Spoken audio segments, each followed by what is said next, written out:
They're not even, but oh well. Who knew that all those years playing Tetris as a kid would teach me actual life skills? This has been such a nice, quick, easy project.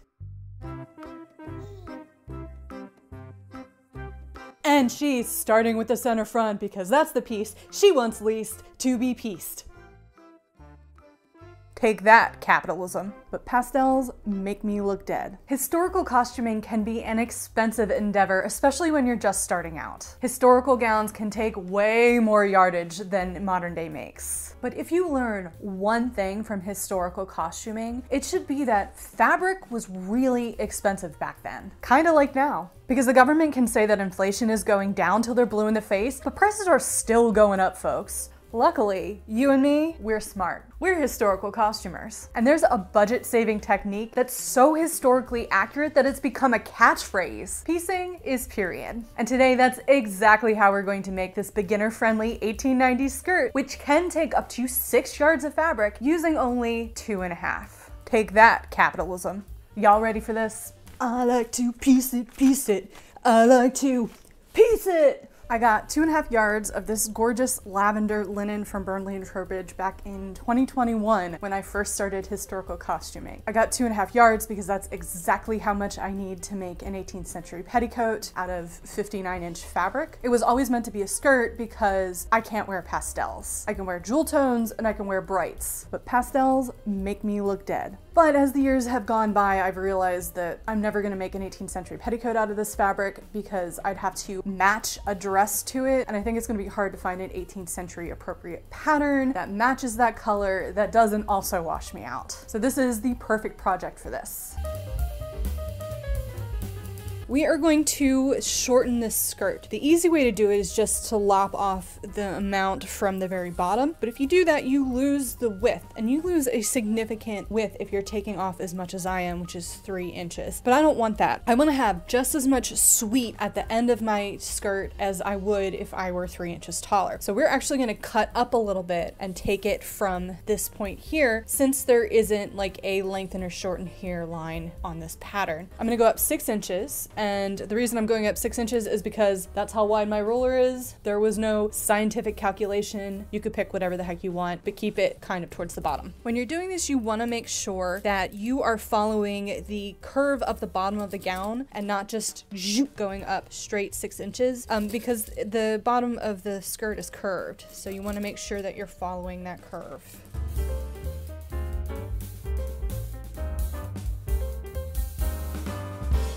Okay, and then we're gonna go up 3 inches. Now, technically, I need to go up 4 inches because I'm 5'3" and this pattern is made for somebody who is 5'7", but I like to give myself a little bit of extra room just on the off chance I need it. It doesn't hurt to have a little bit of extra length. And I'm going to just move the top of this up and meet the line. Now, if this had a very straight line, like the other 2 pieces, I would even it out like this, but because this one is slanted on both sides, I'm gonna kind of follow the curve, and it really does want to be mostly on this end, but we are gonna just make up a little bit on that side. All right, I decided to line it up with the grain line.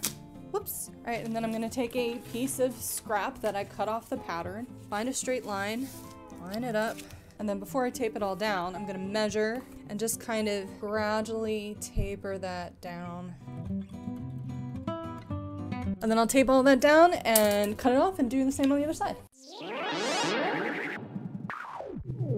After some hemming and hawing, I've finally come up with a layout that I'm okay with. We are going to have to put wheel pieces on the back and the sides, but the front fits fine. I do want to put pockets in this. It doesn't come with pockets, but I did the math and there will be a side seam, so I don't see why we can't put a pocket in it. However, I only have enough fabric to do 1 full pocket. I'm going to cut that out, and then I'm going to cut a facing strip for the other side, and then I'm going to cut the rest of the bag out of some spare muslin that I have found. With that, I don't have enough fabric to cut out the waistband on the grain without piecing it in half or having to put a full gore into the side of my skirt instead of just a wheel piece. So I've decided to cut the waistband on the cross grain. I don't see why that's going to be a problem as long as I make sure to pull a thread and make sure it's straight. And she's starting with the center front because that's the piece she wants least to be pieced. Say that 10 times fast.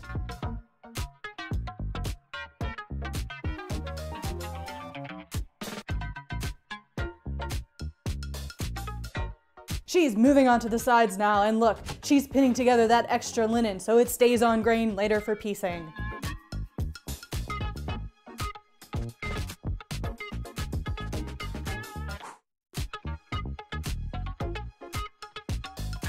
Now she's moving on to the back, and you can see how close she's literally cutting it here, folks.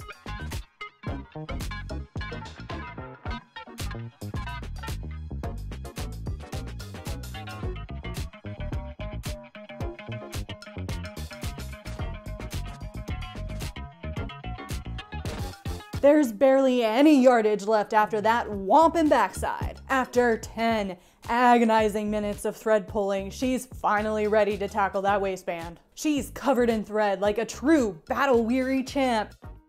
Then goes on the left and right placket. And folks, I think she's gonna make it!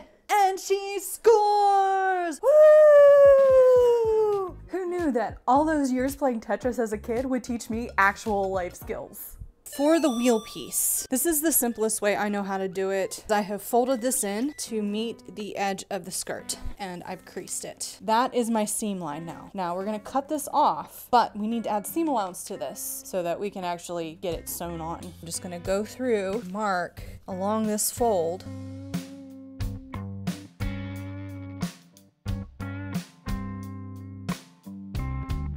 It's always a good idea to label your wheels. Here are the bits of fabric I pinned together and reserved. You want to make sure that when you cut these, the seam allowance side of the wheel is cut along the grain. This is important because if it's cut off grain, the seam will warp and stretch.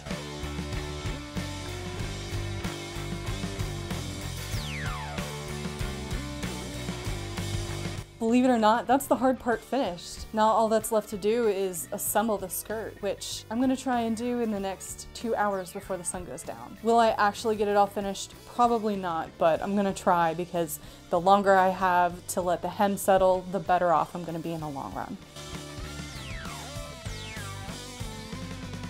Match up the straight edges of your skirts and wheel pieces. Pin them down and sew them up.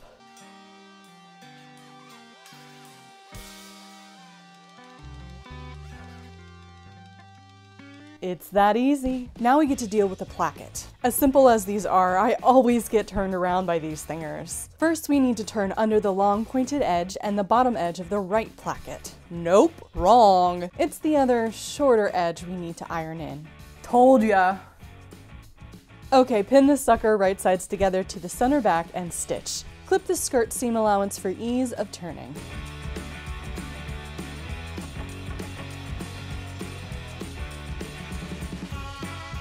Once it's ironed, we'll top stitch 1/8 of an inch away from the edge to keep it in place. Okay, the other side. We're gonna clip this bit again for ease of turning. This time, we're gonna put wrong sides together and sew. Snip! Iron the seam open first, and then turn it in toward the placket. This is the side that extends out from the edge of the skirt.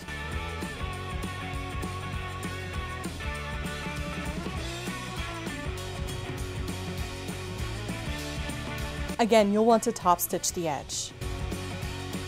Next, we'll sew the center back seam below the placket.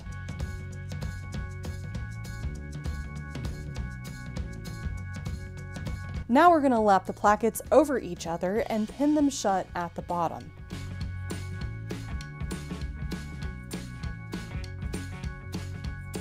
We'll sew right where we pinned, about 1/4 of an inch from the bottom, so the placket stays neatly shut.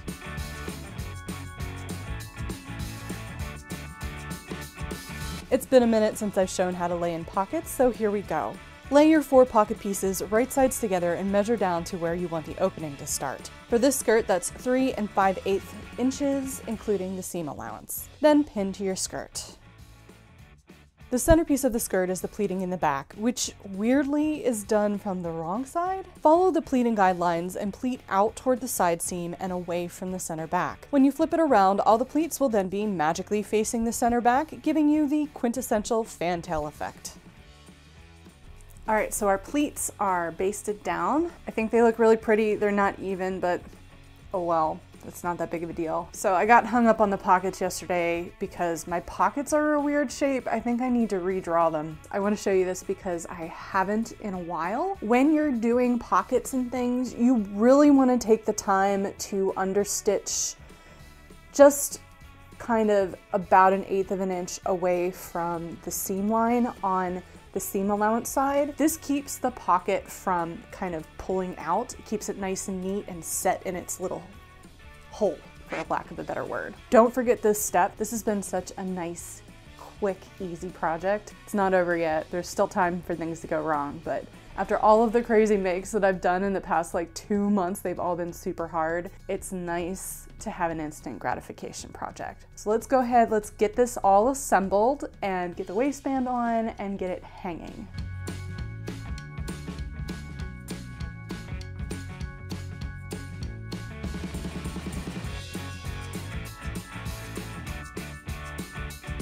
Okay, so here's the only tricky bit about the wheel pieces. You want to really take your time and get it pinned so that the seam allowances lay flat right at the join point. This will keep the transition crisp and neat.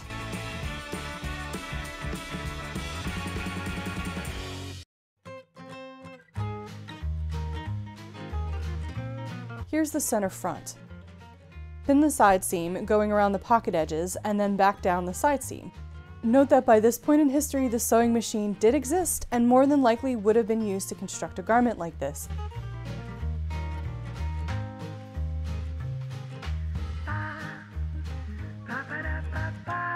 Stop at the corner of the pocket, lift your needle, rotate the fabric, and sew around the pocket.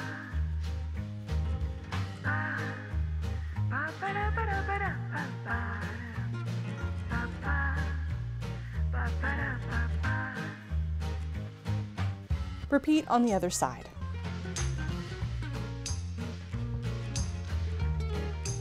Gotta be honest, I don't like the pockets in the front. It's not flattering, it looks awkward. So I think I'm gonna go ahead and put them in the side seam here. It's a little bit further back, but that I think is a little bit better than like this. Looks really strange. With that sorted, it was waistband time. I opted to extend the waistband just a little so I could wear this with or without a corset. This tiny little extension means not only am I making a thrifty skirt for less, but it'll also do double duty as historical and modern wear, which makes my time and effort that much more worth it.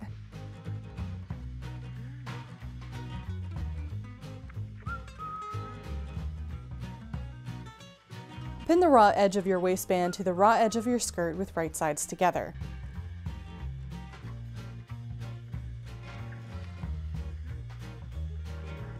Once it's sewn, iron the seam allowance up toward the waistband.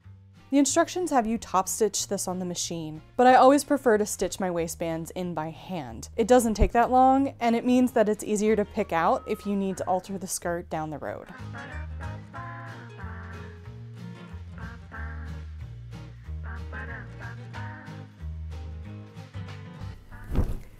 Okay, I'm gonna let this hang so that the hem has a chance to even out, and I'll catch back with you in a couple of days to do the finishing touches. Y'all, that was so satisfying and easy. Once the waistband was tacked down on the inside, I sewed 3 snaps and a skirt hook and eye to the placket. Alternatively, you can use inside-facing buttons. Then it was time to even out the hem and sew it up. You'll need to turn under about 1/2 inch first,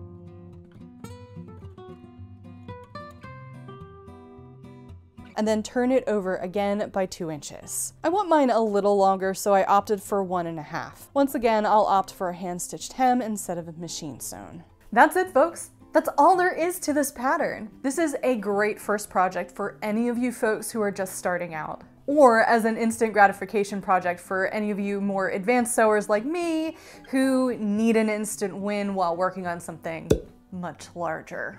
If you made it this far and enjoyed this video, please consider giving it a thumbs up. And without further ado, I bring you le reveal.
Thanks for watching, y'all. If you enjoyed this video and want to watch another beginner-friendly or instant gratification project, why not check out this video right here on the screen? That's it for me. I love y'all, and I'll catch you in my next video.